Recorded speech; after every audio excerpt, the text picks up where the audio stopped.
Retour sur ce plateau. Bonjour Hugues Hector Zogo. Bonjour Carole, bonjour également à nos téléspectateurs, à nos auditeurs de la radio Diaspora FM. Bonjour également aux internautes qui nous suivent en direct. Voilà, nous allons démarrer cette analyse en attendant l'arrivée de Roland Laurent Tonneïsses qui sera également sur ce plateau. Alors, le premier sujet à aborder, défi de regroupement au sein de l'opposition. Yayi Hompé, un bras de fer. C'est une interrogation à laquelle nous allons essayer de répondre. Et c'est parti, Hugues Hector Zogo. Oui, Yayi Hompé, est-ce un bras de fer à maintenir à vie? C'est la question que nos confrères se sont posés à travers donc, ce titre inscrit au niveau de leur une. Et moi, je dirais, est-ce qu'il existe réellement un bras de fer entre les deux hommes? Oui, on peut se poser la question de savoir s'il existe un bras de fer, mais ne nous leurrons pas. On sait quand même comment est-ce que le parti Les Démocrates a été créé. C'est bien sûr au lendemain d'une certaine tension qui a existé entre l'ancien président de la République du Bénin, le docteur Thomas Boni Yayi, et puis le président du parti FCBE, qui se retrouve être Paul Hompé, un ancien ministre bien évidemment de Boni Yayi à l'époque. Et donc ce n'est que suite au lendemain de cette tension qui a vu le jour que le parti Les Démocrates a été créé. Parce que certaines personnes pensaient que Paul Hompé n'était pas habilité à pouvoir se retrouver à la tête de cette formation politique. Maintenant, au lendemain aussi, on a constaté que Paul Hompé s'est retrouvé carrément dans la posture de l'opposition. Et il a signifié d'ailleurs, avec son parti politique, il s'est retrouvé à conduire le courant opposant de notre pays pendant une bonne période avant que les démocrates ne viennent leur ravir la vedette. Maintenant, vous savez qu'on est en politique et c'est plus la question de l'addition, de la multiplication qui se vit et non la soustraction. Et par conséquent, pour toutes les personnes qui pensent aujourd'hui que est-ce que Paul Hompé et Boni Yayi pourront encore se parler sur le plan politique? Est-ce qu'ils auront à défendre encore des intérêts politiques ensemble en vue de pouvoir reconquérir le pouvoir d'État? Il faut s'attendre à tout, parce que juste là, on ne connaît pas encore les différents candidats qui vont se positionner pour les présidentielles à venir au titre de l'opposition. On ne sait pas si ces candidats éventuellement pourraient avoir une certaine proximité avec Paul Hompé, et si c'était le cas par exemple, Boni Yayi serait contraint donc à pouvoir collaborer avec cette équation qu'on aurait pu appeler une équation à plusieurs inconnus. Moi je me dis, certes il y a bras de fer, mais ça ne peut pas être un bras de fer à vie. Boni Yayi, quoi qu'il dise, porte encore le vœu le plus cher de se retrouver, en tout cas, de retrouver son parti politique et conquérir le pouvoir d'État des mains de Patrice Talon. À défaut, ils voudront aussi chercher le perchoir de l'Assemblée nationale. Donc, dans de pareilles conditions, toutes les cartes sont possibles.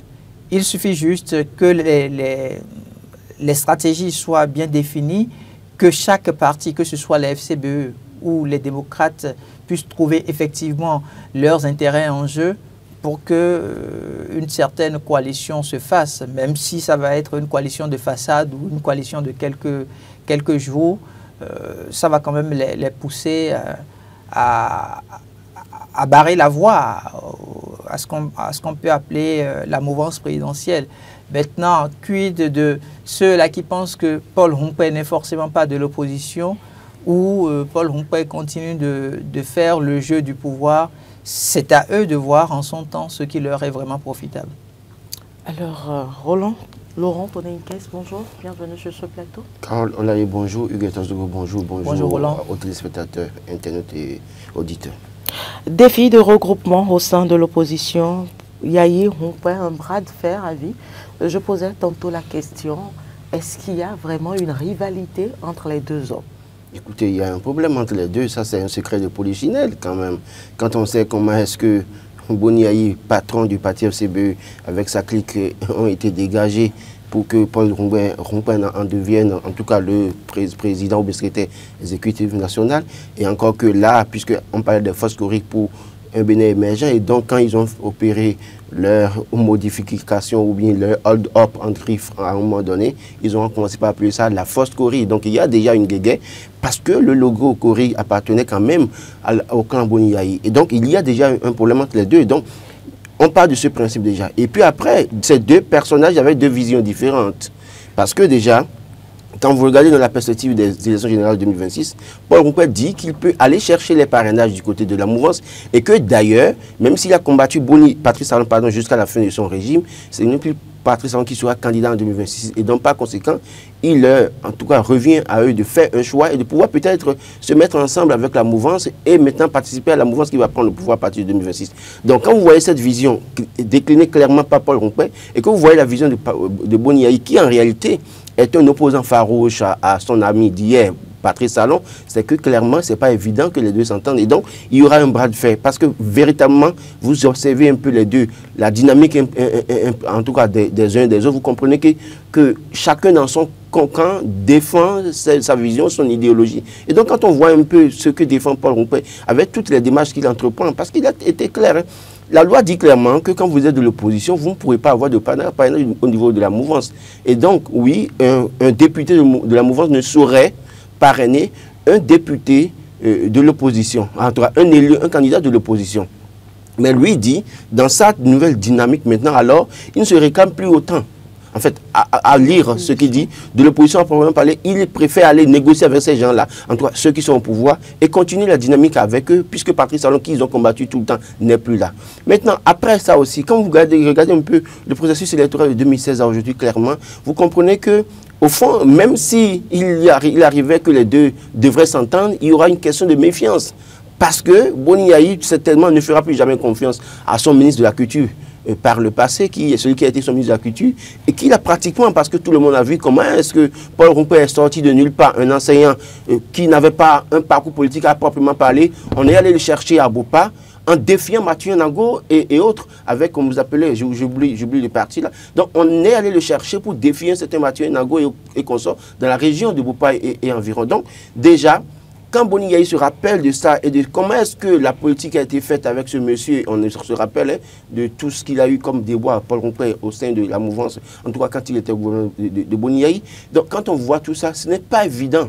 Et je crois même que le défi, parce qu'on parle de défi de regroupement en l'état entre Parti des démocrates et la force Cori pour un Bénin émergent de Paul Rompin, ce n'est pas évident. Ça va être un rêve, mais difficile à réaliser.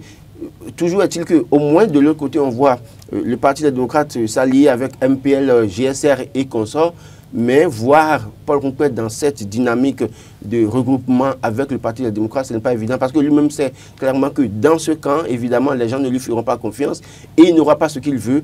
Autant mieux alors aller en solitaire, peut-être et chercher d'autres alliés politiques. Donc je pense véritablement que ça va être un bras de fer.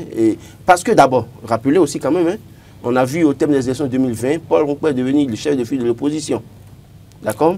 Et on a vu dans quelles conditions, en 2023, au thème des élections législatives, Eric Koundété est le président du Parti des démocrates, ils ont eu la majorité, ils lui ont ravi, en tout cas, ce titre de chef de file de l'opposition. Et après, même si la loi dit, puisque la loi dit clairement que c'est au terme des élections législatives, en tout cas au terme des élections, le parti qui en arrive à avoir le plus d'élus, le président de ce parti est chef de file de l'opposition. Entre-temps, Eric Koundété était là. Maintenant, c'est Boni Ayi qui est là. Même si à proprement parler, il n'y a pas de décret qui consacre Boni Ayi chef de file de l'opposition, mais c'est une image. Et sur le terrain, Boni Ayi voudra imposer sa suprématie parce qu'il a été ancien chef d'État. Il continue d'avoir une certaine confiance des populations, ce qui lui donne en tout cas une certaine avance par rapport à Paul Rompin. Donc il se considérera toujours supérieur à Paul Rompin. Il ne voudra même pas du tout s'allier à lui. Même si, oui, si Hugues l'a rappelé, on parle d'addition, de multiplication, non de soustraction et de division. Mais véritablement, ça va être très compliqué. Ça va être un bras de fer parce que Paul Rompin, pour lui, 2026, c'est une revanche pour reprendre le titre de chef de file de l'opposition. Il y tient. Hector, vous partagez la lecture de Roland Toney-Kess? Il y a quand même une seule note, c'est la note juridique qui fait que je ne partage pas clairement cette analyse. Vous aviez vu, il est clairement dit que si vous êtes de l'opposition, vous ne pouvez pas bénéficier de parrainage de la part de la mouvance présidentielle, vice-versa. Et donc, je ne vois pas aujourd'hui par quelle alchimie Paul Hongpei puisse se permettre de bénéficier du parrainage des acteurs de la mouvance. Il va se faire ridiculiser à la limite s'il continue de tenir ce langage-là et s'il doit faire... Il pourrait sortir de l'opposition officiellement? Non, ce n'est pas évident. Ça va être... finalement, il va nous présenter quelle figure d'acteur politique. Ça a été heureux que Laurent ait rappelé quand même le rôle qu'il a pu jouer face à l'ancien président de l'Assemblée nationale, Mathurin Kofi-Nago. Donc, il se retrouvera toujours dans la posture de celui qui se met dans un jeu flou à la dernière minute. Un homme versatile? Je ne dirais pas qu'il est versatile. Allez-y. Je ne dirais pas qu'il est versatile, mais je pose juste des questions pour savoir est-ce qu'il va toujours nous présenter le regard de l'acteur politique qui, à la dernière minute, embrouille pratiquement toutes les cartes. Je ne pense pas. Là où il est, il s'est retrouvé quand même à la tête d'une grande formation politique. Quand on parle de Foscori pour un Bénin émergent, c'est quand même une très grande formation politique de l'opposition de notre pays. Et donc aujourd'hui, on a vu Boni Yayi chercher le ralliement, par exemple, de Maître Adrien Hungweyi. Et pourtant, Maître Adrien Hungweyi, le combat farouche qui a existé entre lui et puis Boni Yayi, surtout pour la recherche du perchoir de l'Assemblée nationale, quand l'autre avait pour candidat l'ancien ministre Komi Koutié, et il aura fallu une seule voix pour les départager. Et on sait à quel point la tension est restée jusqu'à la fin de la mandature de Boni Yayi. Et pourtant, c'est le même Boni Yayi qui se retrouve aujourd'hui à courir derrière Adrien Hungweyi. Donc pour moi, en fait, ce n'est pas des acteurs politiques en qui on peut faire confiance pour dire, écoutez, il y a de la morale, il y a de l'éthique. Dès que leurs intérêts rentrent en jeu, ils abandonnent pratiquement tout. Et ils sont là pour les intérêts du moment.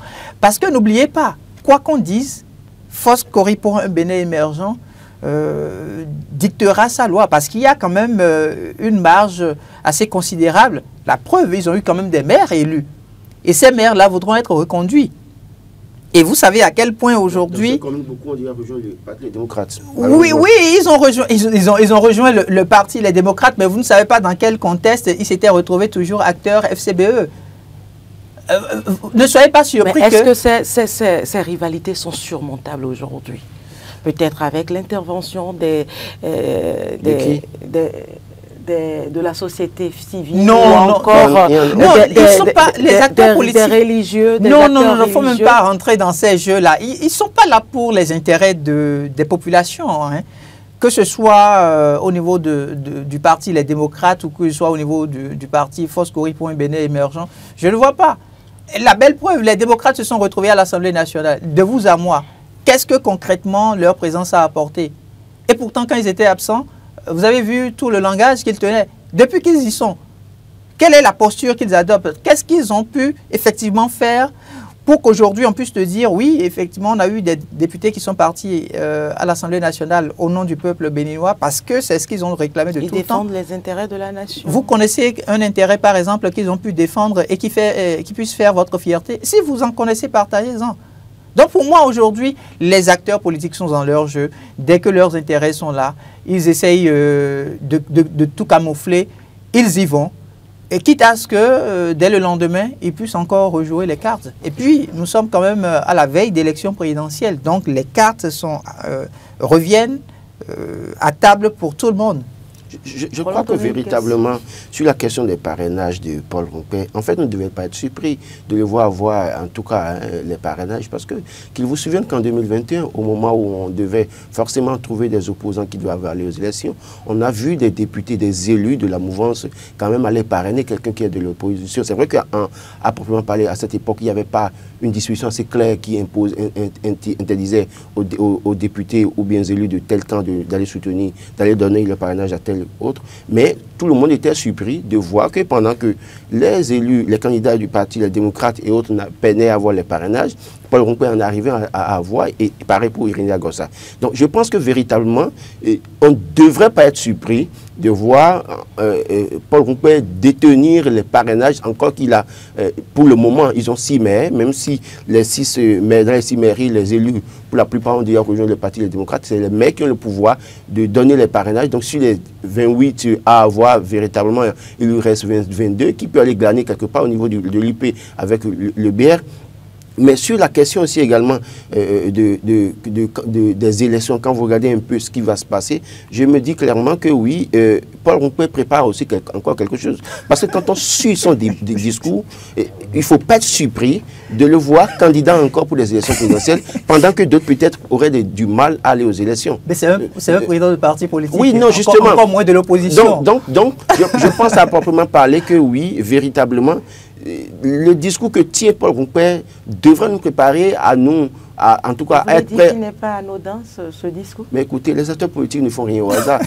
Si vous connaissez un acteur politique qui fait quelque chose au hasard, c'est que peut-être il a commencé la politique en 2025, peut-être. Mais ceux qui sont là. Donc, moi, je pense que véritablement, il faut faire attention. Mais au-delà de tout, moi, je pense que, même si je suis d'accord, que tous les acteurs politiques, toutes les catégories confondues, et je l'ai toujours, je n'ai de cesse de répéter ça, ils ne roulent que pour leurs intérêts, toutes catégories confondues. C'est que, oui, quand même, il faut reconnaître que dès lors qu'il y a l'avènement des démocrates à l'Assemblée nationale, on a vu un début quand même. Je ne suis pas totalement satisfait parce que j'ai été le premier à leur reprocher certaines choses, mais au moins les questions, ne serait-ce que les questions orales au gouvernement avec certaines situations, on a pu avoir quelques informations. Contrairement au Parlement que nous connaissons tous, que je ne vais pas citer, bon, c'est vous qui dites, hein. Parce que moi, je n'utilise plus ce thème. Donc, contrairement à ce Parlement qu'on connaissait, qui, bizarrement, 83 députés, finalement, qui n'ont pas du tout joué leur rôle, alors que leur rôle, c'est de contrôler l'action du gouvernement, c'est de voter des lois. Ça a été, en tout cas, ils ont eu un Parlement qui a voté tellement de lois que même certains députés ignorent, même parce qu'ils ne comprennent même pas le contenu, ils n'en savent rien. Et au point où, désœuvrés peut-être, certains ont voulu proposer qu'on réforme la dot et dans ce ça a commencé encore là maintenant avec certains députés qui veulent limiter les fiançailles. Donc, vous voyez, donner durée pour les fiançailles. Donc, je pense que véritablement, les démocrates ont joué un début de rôle dont on peut être fier pour dire, oui, évidemment, ils ont commencé par bouger, obligé. Vous allez voir que les dernières descentes de Jacques Aradi sur les sites de l'Assemblée nationale, pour apporter des clarifications, il fallut que des députés de l'opposition montent au créneau pour poser des questions au gouvernement. Autrement, les choses se déroulaient comme si, bon, de rien n'était. Mais le fait qu'ils posent des questions, qu'ils avancent des chiffres, qu'ils interpellent le gouvernement, ça a obligé Jacques Aradi à monter au créneau. Ça a obligé des ministres à monter au créneau pour apporter des clarifications et à se justifier, les positions du gouvernement. Donc je pense que véritablement, c'est quelque chose qu'il faut commencer par apprécier. Maintenant, il faut le demander plus, parce qu'au-delà de tout, et je suis heureux, parce que sur la question, par exemple, des salaires, j'ai été clair en disant, mais nous avons vu les opposants crier tout le temps pour dire on ne sait pas combien gagnent les gouvernants, tout ça là. Mais aussitôt que 28 députés sont allés au Parlement démocrate, il n'y avait personne parmi eux pour monter le chrono, pour dire voilà ce que nous gagnons comme salaire. Et nous pensons que c'est trop. On n'a pas vu ça. Donc, et ça, c'est confirme le fait que c'est les intérêts qui les guident. Parce qu'eux tous dénonçaient le fait qu'on ne connaît pas les salaires des politiques, les députés, 43 députés au Parlement, on ne connaît pas leur salaire. Il y a tout ce débat. Mais vous êtes allé au Parlement, on se rend compte. Vous bénéficiez aujourd'hui de ce même salaire? Oui, on vous voit pratiquement à 4 millions. Mais personne parmi vous n'est monté au créneau pour dire 4 millions pour un député au Bénin, c'est trop. Personne ne l'a dit. Donc ça montre clairement qu'ils y vont pour le... Mais j'entends dire qu'on a même revu le salaire des anciens présidents. Mais ensuite, ce débat, personne à la hausse le salaire des anciens présidents. Mais personne ne fait ce débat aujourd'hui. Dans un pays comme le Bénin, où on dit que oui, on dénonce certaines choses, et quand on réforme, on revoit peut-être à la... J'ai dit, j'entends dire, donc je n'ai pas encore les confirmations, mais toujours est-il qu'il y a un silence aussi à ce niveau. Donc, sur ces questions, ça confirme clairement que le peuple se bat, le peuple est là pour servir de bouclier pour ces acteurs politiques, ou bien servir de marche-pied pour les escaliers. En tout cas, ils montent, et puis après, quand ils montent après, c'est eux d'abord, c'est eux, c'est leurs enfants. Donc, il revient maintenant aux populations de comprendre maintenant quel est l'enjeu de 2026. Hugues-Hector Zogo, quelles pourraient être les conséquences de cette division sur les prochaines élections? Non, il n'y a pas de conséquences outre mesure. Hein. S'il continue de jouer à ce jeu de ping-pong, naturellement, la mouvance va gagner les élections. Ça va les surprendre tous. Ils se sont réclamés de l'opposition, même s'ils ne sont pas de la même démarche en termes de gouvernance ou en termes d'idéologie. Ils sont tous des partis de l'opposition. Et s'ils veulent arracher le pouvoir à la mouvance présidentielle, je ne vois pas comment ils puissent se comporter si ce n'est pas de se mettre ensemble. Maintenant, si chacun, à travers son orgueil, continue de dire « moi, je me suis retrouvé ancien chef d'État », l'autre se permettant de dire « moi, je me suis retrouvé chef de file de l'opposition », parce que c'est deux titres qui s'équivalent d'une manière ou d'une autre, s'ils continuent de le dire de cette manière-là, les deux partis vont perdre. Ils seront pas, donc, on ne sera donc pas surpris de voir la machine mise en place, la machine politique mise en place par le président actuel, Patrice Talon, depuis pratiquement 2016, pour conserver le pouvoir d'État. D'ailleurs, même si les deux se mettaient ensemble, moi je me pose la question de savoir comment est-ce qu'ils parviendront à lui arracher le pouvoir. Ça va être un peu compliqué, ma foi. C'est une équation très difficile à régler, à résoudre par l'opposition, parce que vous avez aujourd'hui, par exemple, le porte-parole du gouvernement qui se retrouve de plus en plus sur le terrain. Vous avez les ministres conseillers qui sont sur le terrain et qui expliquent clairement ce que le gouvernement a pu faire pratiquement en 9-10 ans, ce qui ne se faisait pas. On parlait de normocommunication, donc chacun était dans son département ministériel, travaillait, mais ne communiquait pas. Il y avait très peu d'informations sur effectivement ce qui se passait au niveau de chaque commune, les différentes réformes qui étaient mises en application, comment est-ce qu'on a pu atteindre tel seuil. Tout ça, c'était resté sous silence. Mais le chef de l'État, depuis pratiquement 1 an et demi, bientôt 2 ans, a fait l'option de mettre sur le terrain des acteurs capables de communiquer effectivement avec les populations. Et donc, le résultat est net. Il a parlé de Jacques Ayayi. Un peu plus loin, on vous parlera par exemple de Madame Claudine Afiavi-Prudencio en tant que ministre conseiller à la Santé, qui fait effectivement aussi suffisamment de descente sur le terrain pour expliquer tout ce qui se passe au niveau du secteur de la santé. Vous avez vu par exemple les différentes tournées qu'elle a eu à faire et qui permettent aujourd'hui à nos compatriotes de comprendre ce qui se passait par exemple dans le secteur de la dialyse, alors que pendant pratiquement 6 ou 7 ans, c'était de la désinformation, c'était je vais dire, de la diffamation à la limite qui se vivait. Donc pour moi aujourd'hui, l'opposition, est-ce qu'elle aura la force de renverser la tendance? On est en train d'aborder déjà les 6 derniers mois qui doivent nous permettre d'aller aux élections présidentielles et on ne voit aucun signal susceptible de nous dire oui, c'est vrai, les candidats seront connus pratiquement dans le mois d'octobre, sans aucun doute, dès la première semaine, que ce soit pour la mouvance tout comme pour l'opposition. Mais on ne voit aucun signal de la part de l'opposition pour dire oui, nous sommes prêts pour arracher un pouvoir d'État. Parce que, n'oubliez pas, Patrice Talon a travaillé sur une dynamique très importante. C'est qu'il est allé chercher des acteurs qui ne se retrouvaient pratiquement pas du tout au niveau de la sphère politique pour faire de ces personnes-là des acteurs mieux lotis aujourd'hui. Quelqu'un qui était peut-être un simple enseignant, je ne le dis pas pour en fait porter discrédit sur la fonction de l'enseignant, mais un enseignant qui ne gagnait pratiquement pas grande chose, mais qu'on nomme directeur général d'une société d'État, qui fait sa preuve, qui démontre qu'il a effectivement les compétences pour mieux servir la République. qu'on envoie aujourd'hui à l'Assemblée nationale, par exemple. Vous voyez un peu l'ascendance, le parcours. En un bref de temps, celui-là va chercher inéluctablement à donner vie à ce qu'on appelle la loyauté. Quoi que vous fassiez, quoi que vous disiez, celui-là, il ne pourra pas se départir de la politique mise en place par le chef de l'État.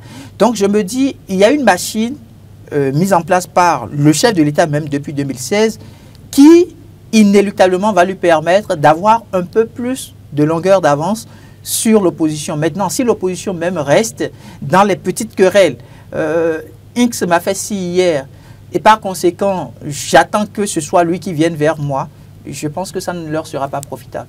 La même question pour vous, Roland Dominguez. Je crois que véritablement, il ne faut pas se leurrer et il ne faut pas faire des erreurs politiquement parlant et penser que bon, l'opposition est inoffensive.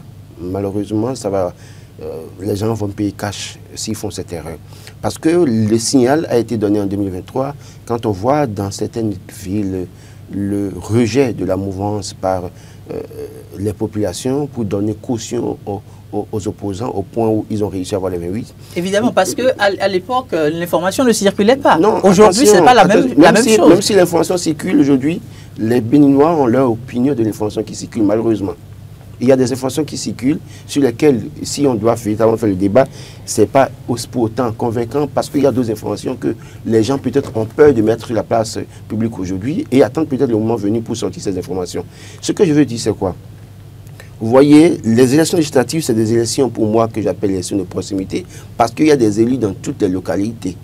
Et les populations votent parfois par affinité, en tout cas par amitié et autres, parce que quand vous voyez un député quelqu'un candidat à l'ADA, il se peut que moi, Laurent Tonin-Kess d'Alada, je décide d'aller voter à l'ADA pour ce monsieur-là qui est proche, dont je suis proche. Et donc, il y a cette situation qui peut favoriser l'élection de certaines personnes dans certaines localités parce qu'il ne s'agit pas de faire face à un régime. Par contre, pour les élections présidentielles, il s'agira de deux personnes, assez personnalités qu'on va départager. Et sachant très bien que les fins de régime ne sont souvent pas favorables pour les régimes, au-delà de tout ce que Patrice Talon a réalisé, c'est que sur une certaine chose, les Béninois ont leur opinion. Il faut peut-être écouter certains Béninois dans certaines localités. Je ne dis pas que Patrice Talon est vomi. Il est apprécié par une partie de la population. Et d'ailleurs, c'est pour ça que le défi est très important pour les deux camps. La mouvance doit continuer à travailler, chercher à aller convaincre le dernier Béninois. Et l'opposition doit aussi travailler. Parce que ce qui se passera en 2026, c'est quoi? Par le passé, nous avons une élection à 2 tours. Premier tour, deuxième tour.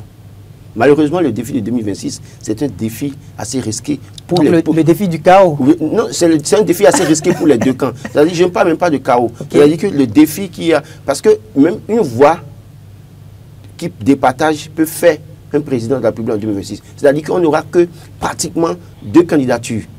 2 duos de candidature. Un duo de candidature pour la mouvance, un duo de candidature pour l'opposition. Ah, mais qu'est-ce qui vous fait dire que Paul Rompé ne va pas s'arranger à obtenir... Non, si en réalité on doit respecter les choses normalement, Paul Rompé ne devrait pas se retrouver dans cette affaire. Mais ce que je veux dire, c'est-à-dire que si Paul Rompé en arrive, puisqu'il a dit clairement, même s'il n'a pas le parrainage, il souhaite diriger avec le prochain président. Donc, même en l'absence de parrainage, il peut décider de faire campagne pour le camp. Mais dans le cas où on aura un duo de candidature pour la mouvance, un duo de candidature pour l'opposition, une seule voix peut faire de différence, peut faire quelqu'un de faire élire le président en 2026. Donc le défi à ce niveau, c'est risque. Parce qu'il n'y aura pas de second tour, il faut négocier les alliances, comment vous appelez ça, cette manière de faire où l'autre dit, bon, je soutiens tel, je soutiens, et on fait un calcul arithmétique rapidement, et puis on dit, bon, l'autre est élu président, bon, quand bien même on va aux élections, on sait que déjà, dans la tête des Béninois, c'est tel qui sera président, parce que tel candidat aurait désisté pour lui, ou bien décide de le soutenir pour le second tour. Donc, le défi à ce niveau, c'est assez risqué pour les deux camps, c'est-à-dire, il n'y aura pas forcément... Le chaos, déjà, je suis d'accord que vous ayez ressorti ça. Ce qui est dangereux dans cette affaire, c'est que ce qui s'est passé en 2011 avec Boniaï, qui a été répété en 2021, si les opposants ne font pas attention, ça risque d'arriver. Pourquoi? Vous voyez la dynamique de Patrice Talon. De 2016 à aujourd'hui, il y a des fidèles de Patrice Talon qui, chaque fois, vont aux urnes pour soit voter pour lui ou voter pour ses soutiens candidats pour les communales ou les législatives. Pendant que certains Béninois, se réclamant peut-être du côté de l'opposition, parfois se disent, mais pourquoi je vais aller voter? Parce que quel qu'en soit ce qu'on fera, il va gagner, il a déjà sa stratégie, il a sa machine en place, il va gagner. Et d'ailleurs, même les foules qui sortent pour autant, vous allez poser la question à beaucoup de personnes, ils n'ont même pas leur CIP pour aller voter. Donc du coup, le jeu des élections, vous vous rendez compte qu'il peut y avoir puisqu'on a pu voir par le passé, quelqu'un qui est à Calavi, dont le nom sort à Abomey, il ira faire quoi à Abomey? Qui lui donne l'argent pour aller voter. Donc ces situations peuvent favoriser le camp de la mouvance, en ce sens que les fidèles majoritaires dans les urnes pour aller voter, pendant que les soutiens des opposants ayant des difficultés, soit n'ayant pas le CP ou même ayant des difficultés à aller voter, ne se retrouveront pas ou alors en train de dire oui, il n'y a pas de danger, on n'a pas besoin d'aller voter, on risque d'avoir un chaos en 2026 également. Donc c'est pour ça que les opposants aussi, leur défi, c'est d'aller chercher le dernier Béninois pour lui dire, est-ce que tu as ta carte CP déjà? Est-ce que, au thème de l'audit là, est-ce que en réalité ton nom se retrouve sur la liste affichée dans ta localité? Qu'est-ce qu'il faut faire pour réclamer tout ça? Je pense que c'est un travail des deux camps et j'insiste là-dessus pour finir. Ça va être un défi pour les deux camps si il ne soit pas fait. C'est que même la mouvance risque d'être surpris à une voix près. Il peut perdre le pouvoir. C'est moi qui dis quand c'est fini. Bon, c'est moi qui, par rapport à ce que je dis. Non, je voudrais quand même rebondir. C'est une très belle analyse qu'il fait, mais je voudrais quand même rebondir pour dire que ça va être très difficile d'avoir le schéma qu'il présente. Très difficile dans la mesure où, ne serait-ce qu'hier, vous aviez vu les femmes des marchés, ces marchés-là qui ont été entourés à la limite de mystère par l'opposition jusque dans un passé récent où des informations allaient dans tous les sens. Ce sont ces mêmes femmes-là aujourd'hui qui se sont retrouvées au Palais des Congrès de Cotonou pour reconnaître le mérite du chef de l'État. Et quand le chef de l'État se déplace pour aller au niveau de ces marchés, ou quand vous-même vous déplacez pour aller au niveau de ces marchés, vous sentez une forme de satisfaction. Pour dire quoi? En un moment précis, c'est vrai qu'il y a des réformes qui peuvent vous pousser à ne pas être d'accord sur l'action de départ. Mais la finalité vous donne une certaine aisance. Vous avez une certaine fierté de dire, mais après tout, il faut quand même saluer ce qui a été fait. Prenez le préfet, l'ancien préfet, Modeste Toboula. Tous les Cotonois, je dis tous les Cotonois, au moment où il était dans le feu de l'action, n'étaient pas du tout d'accord avec lui. Mais faites l'effort de poser encore la question à ces mêmes qui ont traité l'ancien préfet Modeste Toboula de tous les noms que nous connaissons. Ils vous diront que grâce à lui, on a pu obtenir des acquis en termes d'urbanisation de la ville de Cotonou. Il y avait des espaces, des domaines qui appartenaient à l'État, dont personne n'avait connaissance. On ne pouvait jamais imaginer, par exemple, que ces espaces-là pouvaient se transformer en rue. Mais aujourd'hui, le résultat est là. Et vous voulez que quelqu'un, je prends ne serait-ce que la région d'Agla, une région qui est restée... Très rapidement, une région qui est restée tout le temps sous inondation. Et avec la construction d'infrastructures routières, vous pensez que quelqu'un qui était resté dans l'inondation pendant une dizaine d'années ou une vingtaine d'années, et du jour au lendemain, il n'a jamais rêvé de toute sa vie qu'une voie pouvait prendre devant sa maison, une voie asphaltée. Les voies existaient déjà.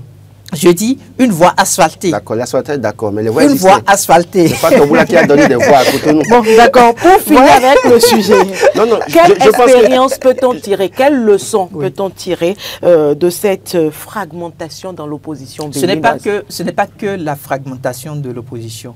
La leçon qu'on pourrait tirer avec le mode de gouvernance de Patrice Talon, c'est que le peuple béninois est un peuple résilient. C'est un peuple résilient.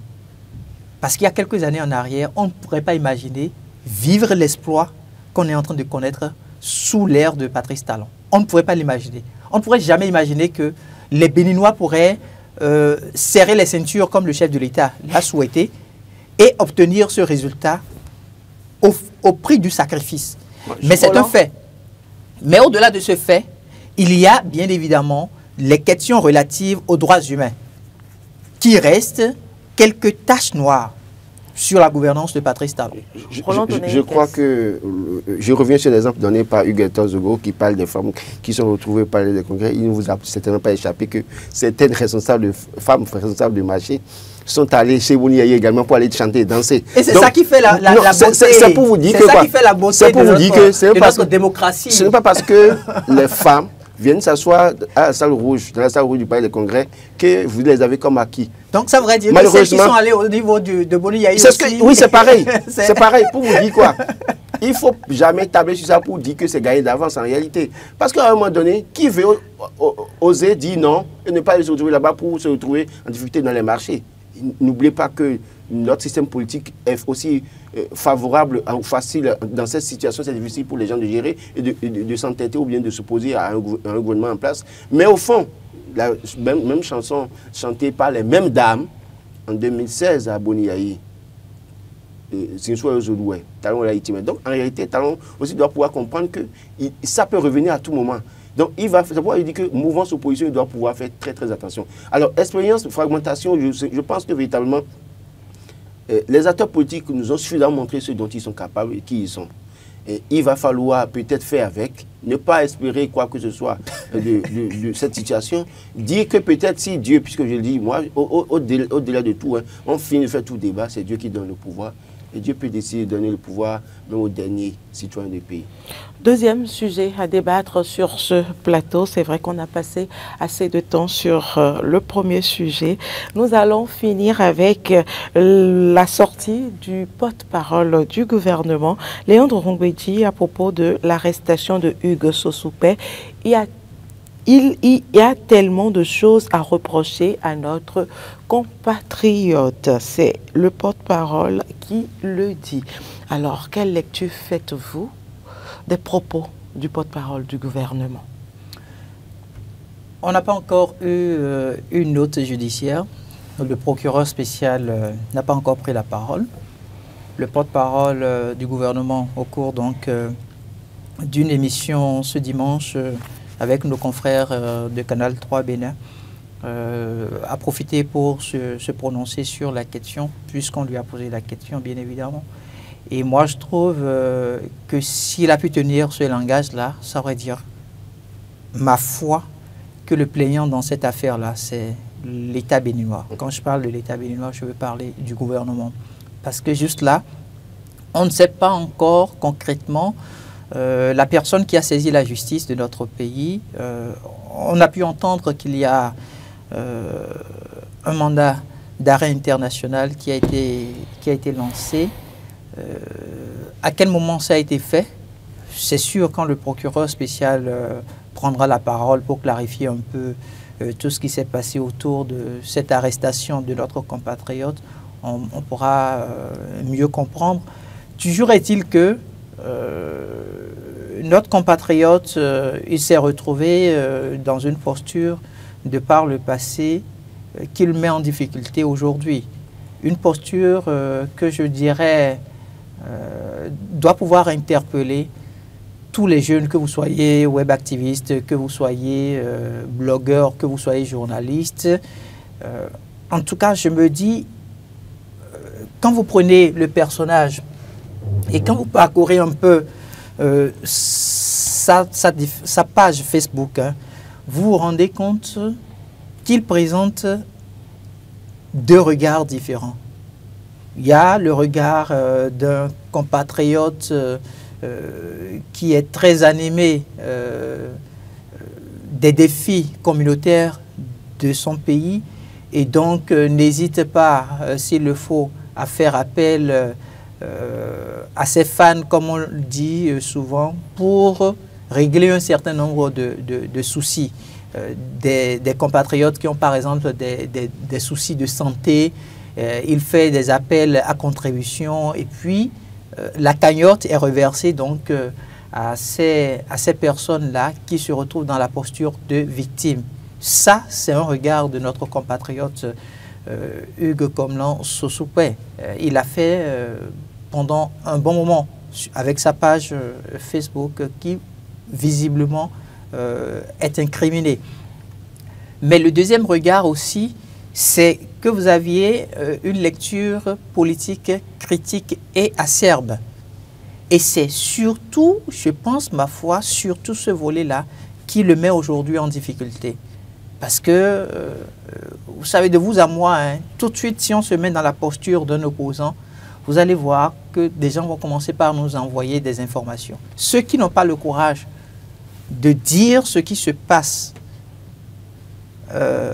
avec les mots qu'ils auraient souhaité, ceux-là vont écrire ces contenus-là et vont vous les envoyer.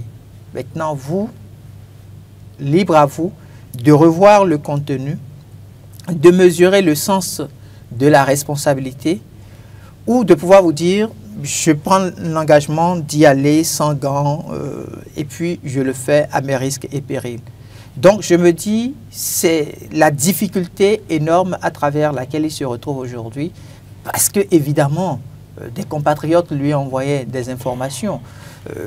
On est peut-être ici sur ce plateau, il y a un accident de circulation qui s'est produit à hauteur de l'université d'Abomey-Calavi. Tout de suite, quelqu'un peut prendre les photos, lui envoyer, et puis il les publie.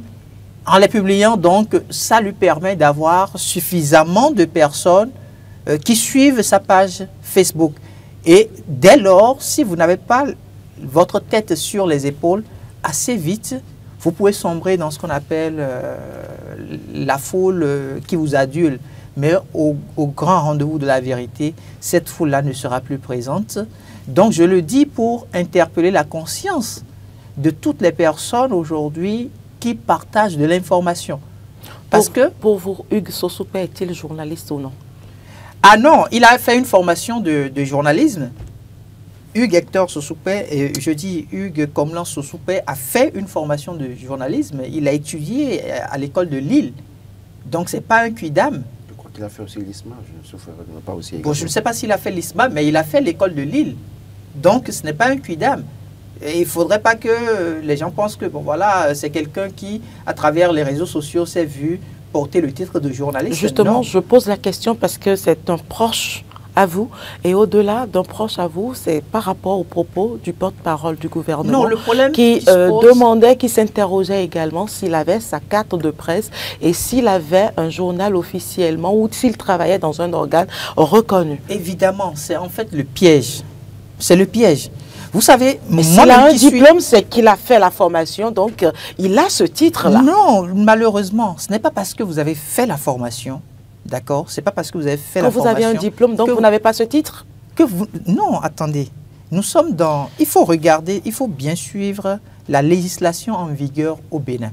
Si les gens ne le comprennent pas... On va plaider pour corriger ça quand même. C'est-à-dire que... Mais est-ce que c'est ce qui doit être? Carole, patientez. Est-ce que c'est juste? Est-ce que c'est ce qui doit être? Patientez que je vous explique. La législation en vigueur aujourd'hui au Bénin fait que vous pouvez aujourd'hui avoir fait, vous pouvez même avoir le doctorat en journalisme, d'accord? Mais si vous ne détenez pas votre cadre professionnel accrédité par la haute autorité de l'audiovisuel et de la communication, vous ne portez pas en réalité le titre de journaliste. Pourquoi? Parce qu'on vous dira que le journaliste, c'est celui-là qui exerce exclusivement cette fonction.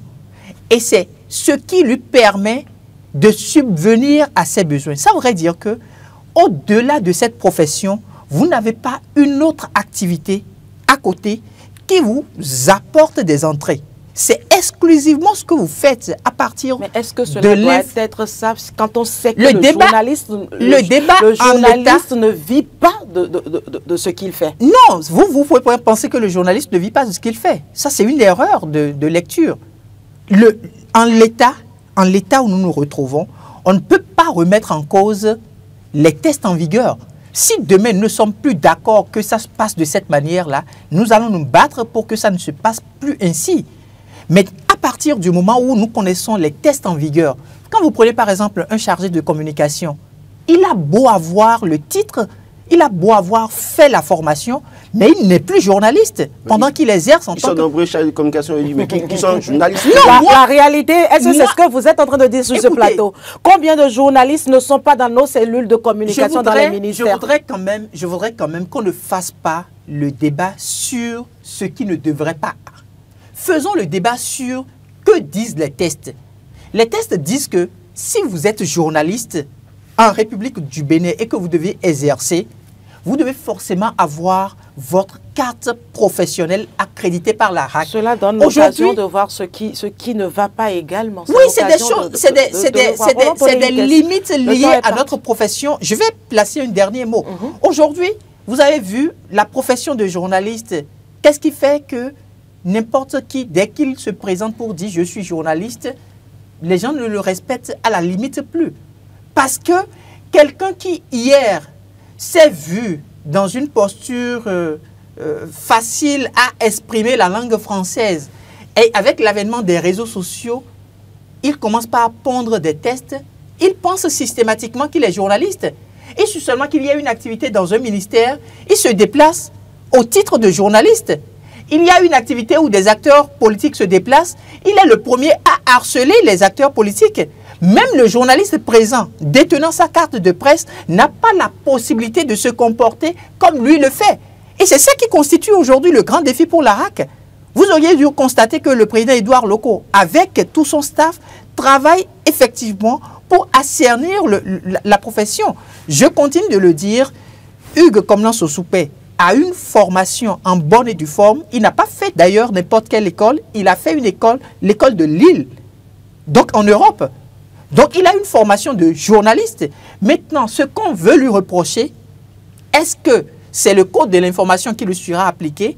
Est-ce que c'est le code du numérique qui lui sera appliqué? Mais la preuve, il y a des journalistes aujourd'hui au Bénin et on continue de leur appliquer le code du numérique au lieu du code de l'information. La semaine écoulée, par exemple, vous aviez vu un compatriote à nous qui s'est retrouvé banalement devant la criette et pourtant il a une carte de presse.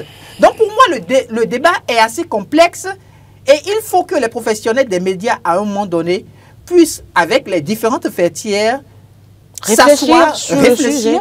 Parce que ça vaut la peine. Et ça vaut vraiment la peine. C'est une question de liberté qui est en jeu. Et banalement, avec l'avènement des plateformes numériques, avec donc l'avènement des réseaux sociaux, il y a la subtilité du code du numérique qui vient prendre le dessus parfois sur le code de l'information. Et ça, ce sont nos acteurs politiques parce que c'est ce qui les arrange le plus. Le journaliste, qu'est-ce qu'il veut? Il veut simplement dire la vérité. Mais parce qu'il dit la vérité à travers un canal numérique, on lui expose le code du numérique. Or, le code du numérique le pousse directement à perdre sa liberté, donc à se retrouver en prison, ce qui n'est pas le cas avec le code de l'information. Donc pour moi aujourd'hui, le grand défi est là et les honorables députés à l'Assemblée nationale qui ont travaillé à ça savent pourquoi ils l'ont fait. Et ça, pourquoi aujourd'hui c'est assez difficile. On a vu l'UPMB il y a pratiquement 2 ans qui s'est retrouvé à mener un véritable combat, une bataille rude avec même des partenaires internationaux pour que l'on puisse revoir le contenu de ce code du numérique, mais ça n'a jamais été fait. Et donc, je voulais lancer un appel à nos compatriotes qui pensent que les journalistes sont des peureux. Les journalistes ne sont pas des peureux, mais nous sommes en face aujourd'hui d'un arsenal juridique qui ne nous donne pas la possibilité, effectivement, de dire ce que nous pensons comme il le faut. Parce qu'on a, au fait, un code de numérique qui peut facilement nous faire perdre notre liberté. Entre votre liberté et le fait que vous puissiez dire les choses avec un peu plus de la mesure, c'est à vous de voir. C'est une question de responsabilité individuelle. Roland Tonaniquette, très rapidement. Je crois que véritablement, quand ça arrange les gens, ils se taisent sur les situations. Quand ça ne les arrange pas, ils trouvent à dire pour dire si tel a détient la carte de presse ou non. Parce que depuis 2016, il faut avoir le courage de leur dire que c'est sous nos yeux ici, que des gens web activistes aujourd'hui sont à des postes de chargés de communication dans certaines structures. On les connaît, on les voit. Donc ça n'a jamais été dénoncé par ceux qui demandent aux autres s'ils ont le carte de presse ou pas. Et sur la question de qui doit détenir la carte de presse ou non. C'est vrai qu'à un moment donné, oui, il faut justifier qu'on a exercé, il faut produire des articles pour montrer que oui, vous êtes journaliste, je suis d'accord sur la question, que c'est comme ça qu'il faut avoir la carte de presse au Bénin. Mais est-ce qu'il ne faut pas revoir cette disposition-là pour dire?